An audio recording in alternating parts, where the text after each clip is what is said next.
Hello दोस्तों, मेरा नाम राहुल और आपका अपने चैनल टारगेट बोर्ड एग्जाम में बहुत बहुत स्वागत है। तो दोस्तों, कल आप लोगों का हिंदी का एग्जाम है, इसलिए आज मैं इस वीडियो में आप सभी लोगों को हिंदी के बहुत ही ज्यादा महत्वपूर्ण प्रश्नों को बताने वाला हूं।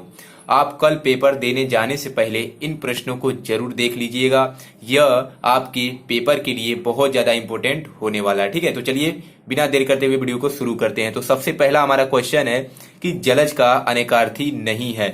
तो आपको बताना है कि जलज का अनेकार्थी नहीं है।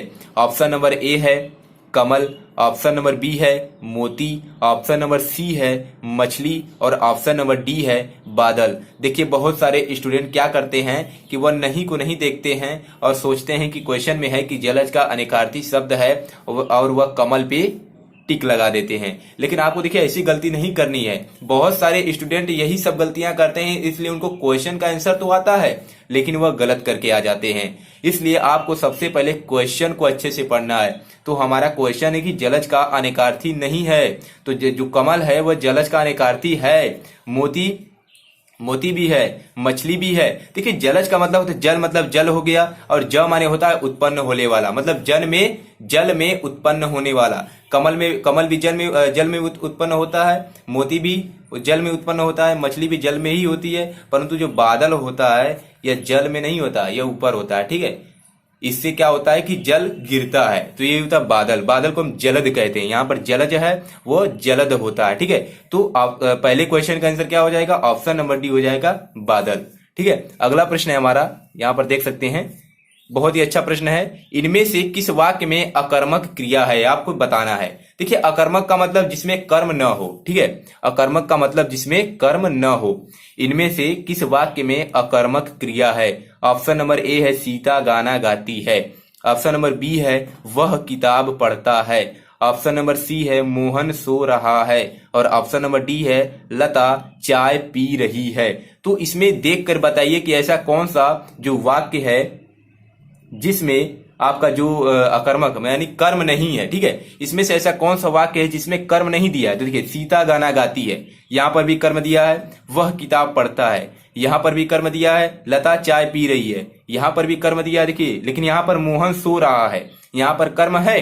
मोहन कर्ता हो गया, सोना आपका क्रिया हो गया, लेकिन कर्म यहां पर नहीं दिया है। तो इसका करेक्ट आंसर हो जाएगा सी। क्या हो जाएगा? सी।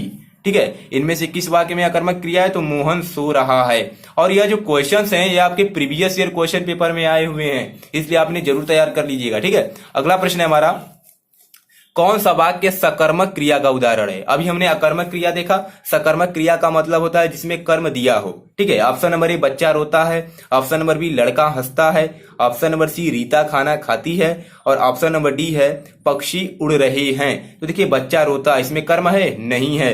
लड़का हंसता है, कर्म है? नहीं है। पक्षी उड़ रहे हैं, इसमें भी कर्म नहीं है। परंतु रीता खाना खाती है, रीता कर्ता हो गया, खाती आपका क्या हो गया? ये क्रिया हो गया और खाना आपका कर्म हो गया। तो ऑप्शन नंबर सी करेक्ट हो जाएगा कि रीता खाना खाती है। तो कौन सा वाक्य सकर्मक क्रिया का उदाहरण है? तो रीता खाना खाती है। चलिए अगला प्रश्न देखते हैं।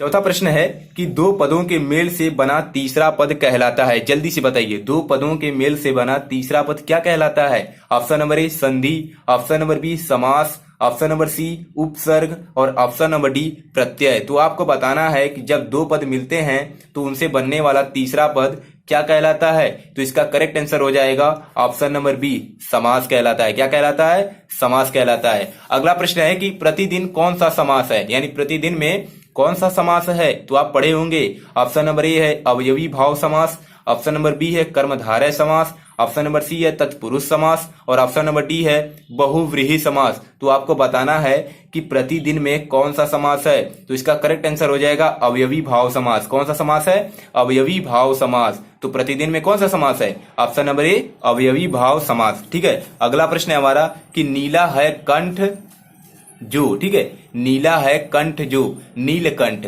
समास का विग्रह है।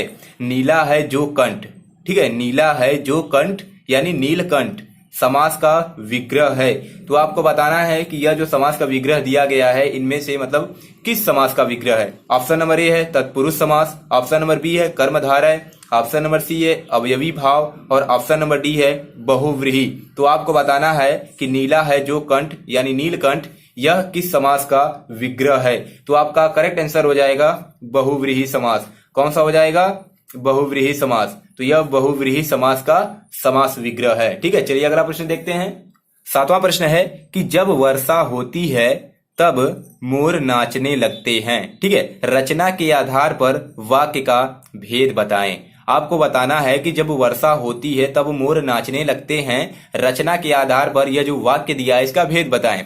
ऑप्शन नंबर ए सरल वाक्य है, ऑप्शन नंबर बी संयुक्त वाक्य है, ऑप्शन नंबर सी मिश्र वाक्य है और ऑप्शन नंबर डी उपवाक्य है। तो आपको बताना है कि यह दोनों वाक्य कैसे वाक्य हैं। ठीक है, तो इसका करेक्ट आंसर हो जाएगा ऑप्शन नंबर सी मिश्र वाक्य। ठीक है, तो 7वां का जब वर्षा होती है तब मोर नाचने लगते हैं, यह कैसा वाक्य है? तो यह मिश्र वाक्य है। ठीक है, अगला प्रश्न है जिस वाक्य में, ठीक है, जिस वाक्य में कर्ता के काम को प्रधानता दी जाती है, बहुत ही मोस्ट आईएमपी है और बहुत ही इजी भी क्वेश्चन है। ठीक है, जिस वाक्य में कर्ता के काम को प्रधानता दी जाती है वह कौन सा वाच्य होता है? ऑप्शन नंबर ए कर्तृवाच्य, ऑप्शन नंबर बी कर्मवाच्य, ऑप्शन नंबर सी भाववाच्य और ऑप्शन नंबर डी होता है इनमें से कोई नहीं दिया है। ठीक है, तो आपको बताना है कि कर्ता के काम की जिसमें प्रधानता होती है वो कौन सा वाच्य होता है। तो देखिए, कर्ता के काम की अगर प्रधानता होती है तो आपका कर्तृवाच्य होता है और अगर कर्म के काम की प्रधानता होती है तो वो आपका कर्मवाच्य होता है। तो ऐसा भी क्वेश्चन आ सकता है।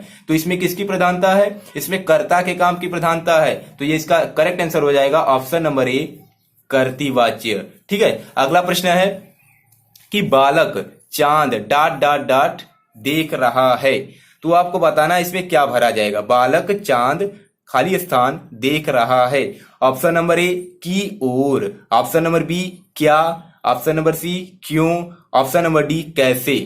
ठीक है, तो जो बहुत सारे लोग होते हैं, बहुत सारे जो स्टूडेंट होते हैं वो इसमें क्यों भर देते हैं कि बालक चांद क्यों देख रहा है, उन्हें ऐसा मतलब लगता है कि सुटेबल है, पर ये नहीं होगा। इसका करेक्ट आंसर हो जाएगा ऑप्शन नंबर ए की ओर। ठीक है, बालक चांद की ओर देख रहा है, न कि बालक चांद क्यों देख रहा है, यह नहीं होगा। पहला उत्तर हो जाएगा कि बालक जो है चांद की ओर देख रहा है। ठीक है, तो ऑप्शन नंबर ए आपका करेक्ट हो जाएगा। ठीक है, चलिए आज का लास्ट क्वेश्चन देख लेते हैं। तो हमारा जो लास्ट क्वेश्चन है वह है निम्न में से कौन सा शब्द समुच्चय बोधक अवयव शब्द है। ठीक है, निम्न में से कौन सा शब्द समुच्चय बोधक अवयव शब्द है।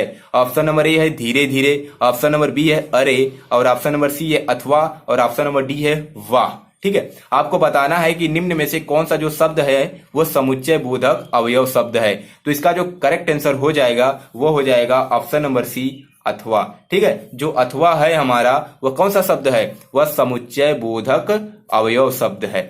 तो यह जो 10 क्वेश्चन मैंने बताया है, यह जो है क्वेश्चंस, यह प्रीवियस ईयर क्वेश्चन पेपर से लिए गए हैं और प्रीवियस ईयर क्वेश्चन पेपर से बहुत सारे जो प्रश्न होते हैं वो अगले बोर्ड एग्जाम में पूछे जाते हैं। इसलिए आप इन प्रश्नों को मत छोड़िएगा, पेपर देने जाने से पहले जरूर ही देख कर जाइएगा और इस समय इसको रट भी लीजिए। ठीक है, चलिए मिलते हैं नेक्स्ट वीडियो में। Thanks for watching this video. जय हिंद, जय भारत।